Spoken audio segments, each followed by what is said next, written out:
ఎలా చూడొచ్చు అంటే బండి సాయి భగీరథ్ 2 రోజుల సమయం అడిగిండు 15వ తారీఖు ఈరోజు ఇప్పటివరకు కనీసం దాని మీద పోలీసులు కూడా ఎలాంటి చెప్పకపోవడం ఆయన సంతకాలు డిఫరెంట్గా ఉండడం 2 సార్లలో 2 డిఫరెంట్గా ఉండడం అంటే మరి దీని వెనుక ఎవరు మ్యానిపులేట్ చేస్తున్నారు అంటే రాజకీయ నాయకుల పిల్లలు ఏమైనా తప్పు చేస్తే రాజకీయ నాయకులంతా ఒకటైతారు అనేది ఏమన్నా తెలంగాణ సమాజం ముందు నేర్పించే ప్రయత్నం ఏమైనా చేస్తున్నారు అనుకోవచ్చా? సంపన్న వర్గాలలో ఉన్న పెద్ద చెడ్డ అలవాటు ఏంటంటే కొడుకులు కానీ కూతుర్లు కానీ తప్పు చేసినా వాళ్ళ వెనకాల చట్టం నిలబడుతుంది. అదే ఒక లేనోడికి ఏదైనా తప్పు వాడు చేయకపోయినా జస్ట్ పొట్రేట్ చేసినా వాడి నానా హింసలు వాడి ఇంటి లాదులను శిక్షించి ఇబ్బందులకు గురి చేసినప్పుడు మరి గౌరవనీయులైన మన రేవంత్ రెడ్డి గారు హోంశాఖ ఆయన దగ్గరే పెట్టుకున్నాడు. మరి ఇప్పుడు ఆయన నిద్రపోతున్నాడా? యావత్ మహిళా లోకం అంతా ఒక 16 ఏళ్ల మైనర్ అమ్మాయి కోసము పార్టీలకు అతీతంగా మహిళలం అందరము మాకు ఆడపిల్లలు ఉన్నారు.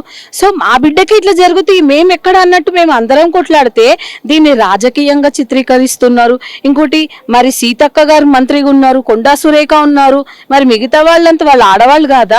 మరి ఇంతగానం మేము పోరాటం చేస్తున్నా ఇంకా ఇప్పుడు జస్ట్ ఆ అమ్మాయి వాళ్ళ పేరెంట్స్ కి బెదిరింపులు స్టార్ట్ అయ్యాయి. మీరు అనవసరంగా నా కొడుకుని బదిలాం చేసిన ఒక మున్నూరు కాపు కులంలో పుట్టి నువ్వేమి నేర్పుతున్నావు? నీ కొడుకు కాలేజీలో ఉన్నప్పుడు జూనియర్స్ని ఆ పిల్లోడిని కొడితే చావు బతుకులో ఉండే ఒక అబ్బాయి అట్లా ఎన్నో అగత్యాలు చేసిండు. గంజాయి తాగుతాడు, డ్రగ్స్ తీసుకుంటాడు. ఈ అమ్మాయి ఉడక తాగుతుంది అని చెప్పి మైనర్ ఎట్లయితుంది అంటారు. అది తప్పు. కొన్ని సోషల్ మీడియాలలో కొందరికి డబ్బులు ఇచ్చి మరి ప్రచారం చేస్తున్నారు. ఇవాళ రేపు ఏమైపోయింది, ట్రెండ్ ఏమైపోయింది, డబ్బులు ఇస్తే ఎవరైనా ప్రచారం చేస్తారు.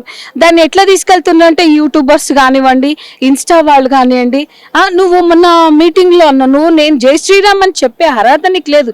మోడీజీ మీరు బేటీ పడావ్ బేటీ బచావ్ అన్నాడు. ఇప్పుడు బేటీ బచావ్ కాదు బేటీ ఖాళీతే అన్నట్టు మీ ప్రవర్తన ఉంది. మీ ప్రభుత్వంలో నువ్వు ఒక కేంద్ర ప్రధానివై ఉండి నీ పార్టీలో ఒక బండి సంజయ్ ఈ విధంగా చేసి తన కొడుకు ఈ విధంగా చేస్తే ఇమీడియట్ యాక్షన్స్ తీసుకోపోగా మన రేవంత్ రెడ్డి గారు సపర మర్యాదలు చేసుకుంటా అంటే మీ ఉన్నోడి బిడ్డకి ఒక న్యాయము లేనోడి బిడ్డకి ఒక న్యాయమా? ఆ అమ్మాయిని చూస్తే 16 ఏళ్ళ అమ్మాయిని ఎన్ని విధాలుగా వీడు మానసికంగా హింసించాడు భగీరథ. భగీరథ ఈ ఒక్క అమ్మాయే కాదు 9 మంది అమ్మాయిలు ఉన్నారు. బయటికి రాలేని పరిస్థితి, బయటికి వస్తే మా ఎమ్మెల్యే చంపేస్తారన్న బెదిరింపు. నీ రౌడీజం చేసుకుంటా నువ్వు వాళ్ళని నోర్లు నొక్కుతున్నావు. ఎంతమంది నోర్లు నొక్కుతావు నువ్వు? మరి ప్రభుత్వం మరి ఏం చేస్తుంది? ఇదే కేసీఆర్ ప్రభుత్వంలో ఒక అమ్మాయిని ఆ విధంగా చేసినందుకు మరి సిపి సర్జనార్ గారు ఇమ్మీడియట్ షూట్ చేసేసారు. మరి ఇప్పుడు ఎందుకు సిపి సర్జనార్ గారు ఎక్కడ నిద్రపోతున్నారు? ఆయనకు తెలియట్లేదా? పోలీసులు చట్టము అందరికీ ఒకటే, లా అండ్ ఆర్డర్ ప్రతి ఒక్కరికి సమానమే. మరి తప్పు చేసిన వ్యక్తిని మీరు పట్టుకోలేరా? ఒక 24 గంటల్లో మీరు డిపార్ట్మెంట్ అనుకుంటే సప్త సముద్రాలలో మన తవ్వి తీసుకొస్తారు. మరి మీరు ఏ ప్రెషర్కి మీరు లొంగిపోయినారు? ఏ ప్రెషర్కి మీరు అంటే ప్రభుత్వము రేవంత్ రెడ్డి గారు మిమ్మల్ని ఏం యాక్షన్స్ తీసుకోవద్దన్నందుకు అయిపోతున్నారా? అంటే మీకంటూ ఒక మానవ ఎథిక్స్ లేవా? మీకంటూ ఒక మానవ విలువలు లేవా? ఆడపిల్లకు అన్యాయం జరుగుతుందని మేము గొంతులు చించుకొని అరుస్తుంటే మరి ఇంతమంది మహిళలు ఉన్నారు. ఏమంటే ఆ అమ్మాయి తాగింది చేసిందని ఎవరు చూసారండి? ఒక చిన్నపిల్ల మీద అబద్ధాలు 5 ఏళ్ల పిల్లల్ని రేప్ చేస్తే కూడా ఈ ఇమ్మీడియట్ యాక్షన్ తీసుకుంటున్నారు రోజుల్లో. ఈ నరేంద్ర మోడీ గారు ఆయన నేతృత్వంలో ఉన్న ఒక కేంద్ర మంత్రి కొడుకు ఇన్ని అరాచకాలు చేస్తున్నా కూడా ఈవెన్ పార్టీని సస్పెండ్ చేయకపోగా ఇంకా స్టేజ్ మీద కూర్చోబెట్టి ముసలి కన్నీళ్లు గారుస్తున్నాడు. అంటే నీ కొడుకుకి నువ్వు నేర్పించినావు అంటే నీ పెంపకమేనా? నీ కొడుకేనా? నువ్వు కన్న కొడుకే కదా. మరి నీవి కూడా చాలా ఉన్నాయి చెప్పాలంటే. నేను చెప్తాను, నీ చరిత్ర కూడా చాలా ఉంది. ఒకప్పుడు నేను ఆ అమ్మాయి పేరు తీయను, ఇప్పుడు తను ఒక పెద్ద యాంకర్. నువ్వు ఆ అమ్మాయిని ఏ విధంగా ఇది చేసుకొని నెలకి 5 లక్షలు ఏ విధంగా అమ్మాయికి ఇచ్చినావు? ఈ రోజు అమ్మాయి స్థాయి రేంజ్ రోవర్ కార్ స్థాయికి ఎలా వెళ్ళింది? మా దగ్గర కూడా అన్ని ప్రూఫ్స్ ఉన్నాయి. అంటే తండ్రి 10 ఉంటే కొడుకు 90 ఉన్నాడు. అంటే నిన్ను చూసి నీ కొడుకు ఇన్స్పైర్ అయ్యి ఇట్లా అమ్మాయిల జీవితాలతో ఆడుకోమన్నా నువ్వు నీ కొడుకుని కానీ రోడ్డు మీద వదిలిపెట్టింది. ఎంతమంది ఆడపిల్లల జీవితాలతోటి? నువ్వు అసలు మున్నూరు కాపు కులంలో కూడా మా మున్నూరు కాపు కుల పెద్దలు అందరు ఎక్కడ చచ్చినారు? సపోర్ట్ గా సంఘం మీటింగ్ పెట్టింది. బండి సంజయ్ మీద ఇలాంటి ఆరోపణలు చేస్తా ఉన్నారు. మున్నూరు కాపు వల్ల బిడ్డ ఎదుగుతుంటే అడ్డుకుంటున్నారని. మున్నూరు కాపుల మా కమ్యూనిటీలో ఎలా ఉందంటే మా కమ్యూనిటీలో గల్లీకి ఒక కమ్యూనిటీ ఉంది, గల్లీకి ఒక ఆఫీస్ పెట్టుకున్నారు. నిజంగా మా మున్నూరు కాపు వ్యక్తులకి గనక మనస్సాక్షి అనేది ఉంటే మన ఇళ్ళ ఆడపిల్లలకి అయితే కూడా మీరు ఇట్లనే కాపాడతారా ఒక బండి సంజయ్ కొడుకుని? అంటే ప్రతి ఒక్కరికి ఎంత మోతాదులో చెందాలో అంత మోతాదులో చెందింది, డబ్బు చెందింది. కాబట్టి డబ్బు కోసం ఏమైనా విలువలను కూడా అమ్ముకునే స్థాయిలో దిగజారిపోయింది సంఘం. కానీ తప్పు చేసినాడు వాడు, మున్నూరు కాపోడైనా ఏ కులమైతే ఉండి ఒక ఆడపిల్లకు అన్యాయం చేసినోడిని వాడిని బేఖరారుగా వాడిని శిక్షించాలి, వాడిని కులంలో నుంచి బహిష్కరించాలి. కులానికి ఏంటి, సంఘానికి ఏంటి, మాకు ఫండ్ ఇస్తున్నాడు, ముసలి కన్నీళ్లు కాదు సరే. ఇదే కులంలో ఇదే కుల పెద్దల ఇళ్లలో ఒక ఆడపిల్లని సేమ్ భగీరథ వచ్చి రేప్ చేసి ఈ విధంగా అంతా చేస్తే నోరు మూసుకొని ఉంటారా? వాళ్ళు కొట్లాడారా?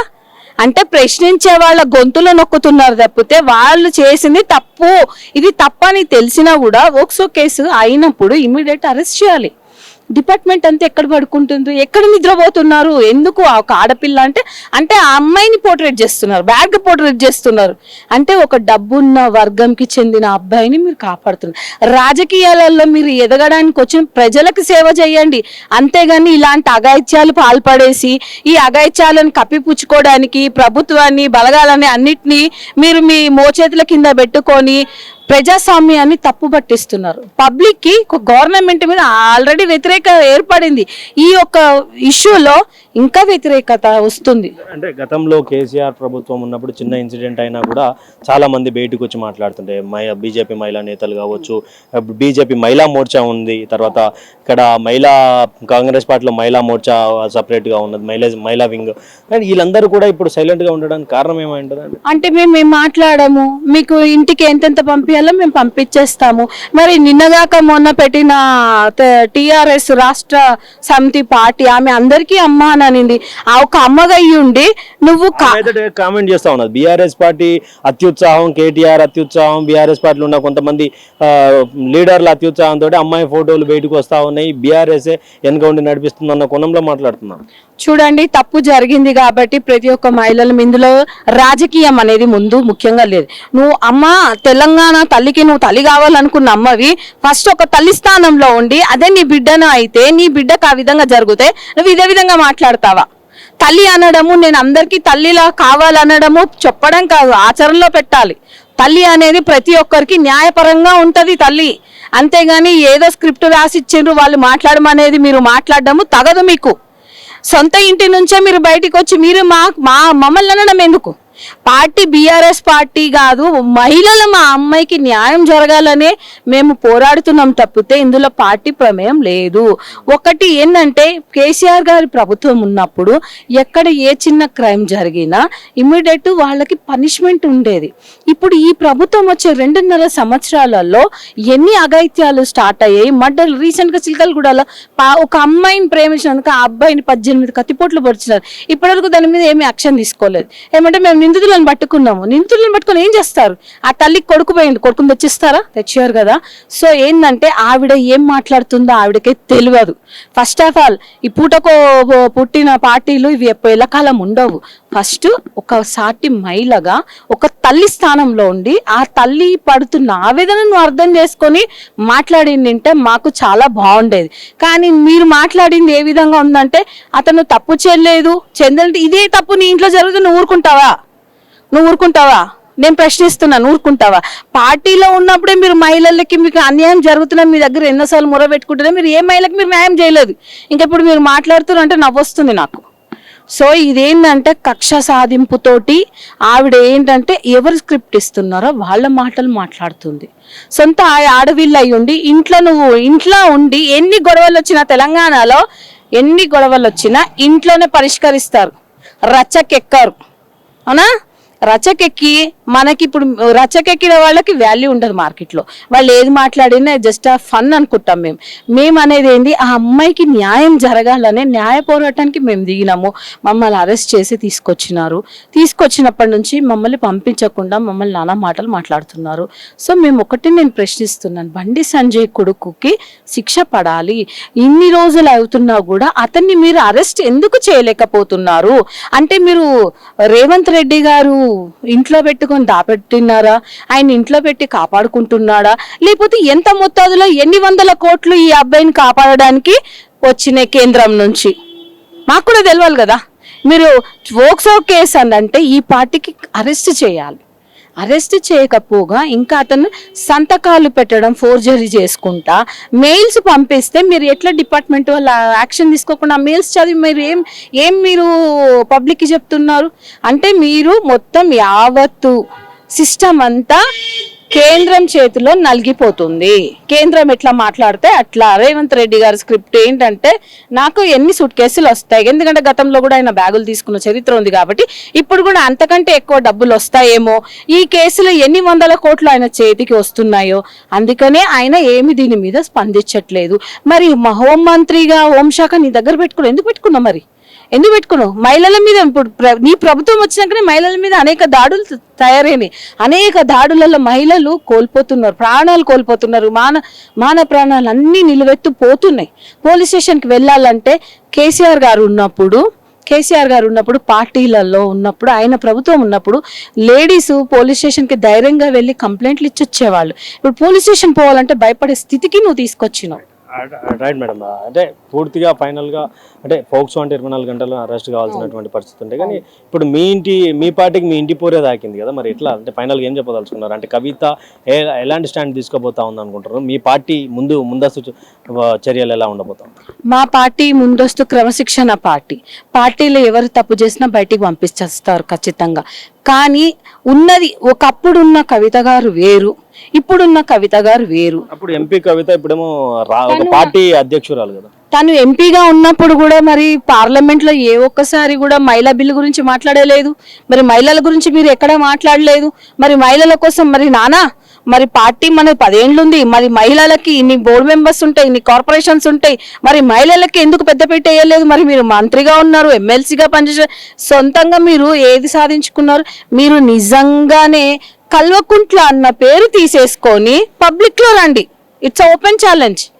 ఆ పేరుతోటే మిమ్మల్ని ఎవరైనా కేసీఆర్ బిడ్డ అని అంటారు, అనిల్ రావు భార్య అని అనరు మిమ్మల్ని. ఎందుకంటే కేసీఆర్ గారు బ్రాండ్ అయిన తెలంగాణ జాతిపిత. ఆయన సాధించిన ఈ తెలంగాణలో మేము ఆయనకు ఒక్క కూతురు లేకపోతుంది, 4 లక్షల కోట్ల మంది ఆడపిల్లలు ఆయన కూతురులం ఉన్నాం మేము. సో ఏదున్నా ఇంటి గుట్టు లంక చెట్టు అన్నట్టు ఇంటి పరువును తీసుకెళ్ళి నువ్వు బజార్లో పెట్టినావు.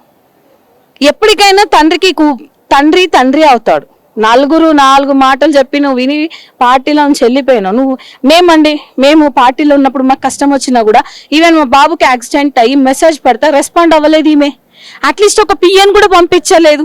అటువంటి ఆమె ఈరోజు తెలంగాణ తల్లికి మేము ఇది చేస్తుంది ఏమంటే ఇప్పుడు నా మీద దాడులు చేపిస్తారేమో, నా మీదకి రౌడీలను పంపిస్తారేమో, నన్ను టార్గెట్ చేస్తారేమో. నాకు ఇవన్నీ అలవాటు.